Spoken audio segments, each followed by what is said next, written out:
My name is Steven Pedersen, and I work for the Vancouver School Board. I run the Strong Start program at Tillicum School, and I'm a parent. I'm a parent of 3 children, one that's 17, one that's almost 10, and one that's almost 4, which the younger ones we adopted with my partner. What I like about the work I do is that I do get to help families, not just the children that are in my program, but a family as a whole. My personal experience working with LGBTQ families here has been that I treat my program as my home. So in my home, I always welcome everyone that comes in, and making sure that my responsibility is that everyone is having a good time, no matter where they come from. What works well is that you have material in your room that reflects the families that you do have, and where we live. So reflecting with the families, you have books that would have 2 moms and 2 dads, and you would have more gender neutral books in your programs. I think that like I said, it's, queer families, common agendas, everyone does the same thing. They change diapers, they take their kids to school, they take their kids to programs, they want the best for their children. So it's trying to keep that equal balance and thinking it in that way. I think that what doesn't work is having programs that aren't inclusive. Inclusive to me means that it's an acceptance and it's not a tolerance in a program, so that you treat everyone equal in that manner. What I've done in my program is I've included the rainbow flag. I've included rainbows either in my windows to show that it is an inclusive program. I think it's a bit more about educating and reflecting on your programming. What you do in your program is in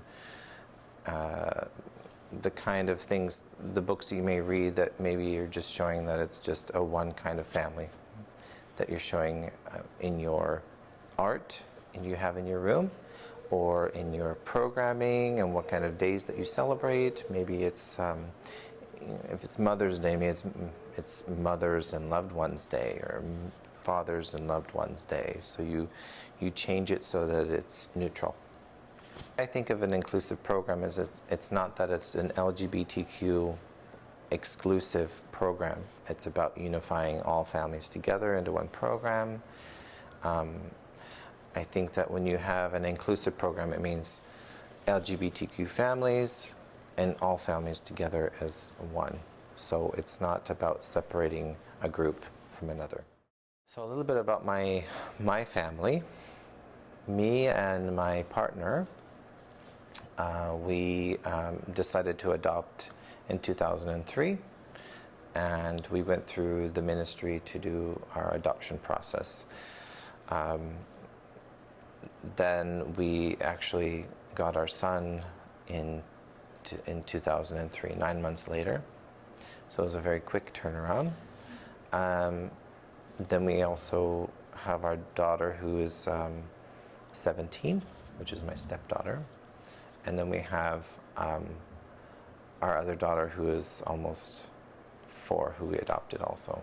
This is a picture of me and my partner, and my son and my daughter, who and this picture was the very first day she came home, to her forever home, when we adopted her.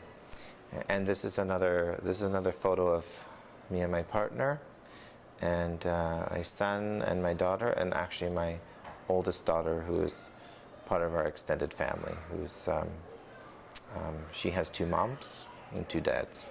I found in Vancouver, the adoptions went very smoothly.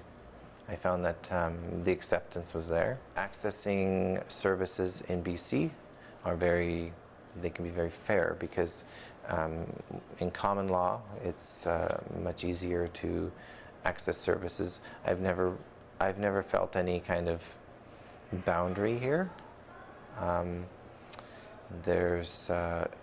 medical services, there's never been any question. I know that even with the birth certificates, it shows parent and parent now, which is a big deal. Even when you go to different community services, it still shows parent and parent now, and they've changed it from that, from mother and father to parent and parent. So it's not I find it, they're not looking at the one kind of family, they're looking at people as a whole and who, as a family. The way I see working with doctors and social workers and other people that you may need services from is that it's great for them to ask the questions, and rather than me having to tell them who I am, it's still about the common agendas. Like, all families do the same things. I think that, we all take our children to the doctors when we need service help. So the way you would treat someone else as a different family, you'd treat your LGBTQ families the same. My experience becoming a parent and having my children at either 7 or 8 weeks old was more of a shocker, in the sense that I was changing diapers, I was feeding the formula, I was up at 3 a.m. and 4 a.m. and 5 a.m. like all parents probably would be, and I still continually call this lack of sleep as continual jet lag. So what I've done as a parent is what all parents would do. It's like loving your children and being there for them. So it's I think that I wouldn't give it up for the world, and I don't think I never think of what it would be like without my children.